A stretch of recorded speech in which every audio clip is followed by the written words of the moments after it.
Hello, we are developing inventory management system with PHPMaker.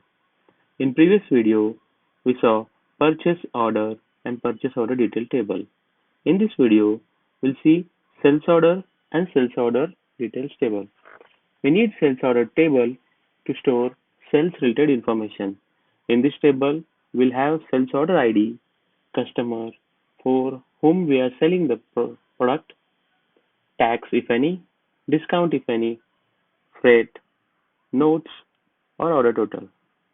In the detail table, we have item ID, sales quantity, sales price, item specific discount, and item subtotal.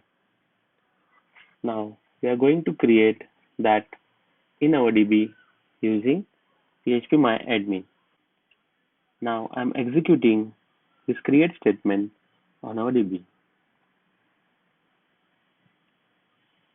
Sales order and sales order detail table are successfully created.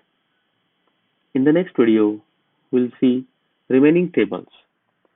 If you like the video, that will be really helpful. If you have any query related to PHPMaker or any project related to PHPMaker, you can connect us on learn.phpmaker.help@gmail.com. You can share your feedback in comment box, subscribe to our channel and hit the bell icon so that you'll not miss any update. Thank you for watching the video.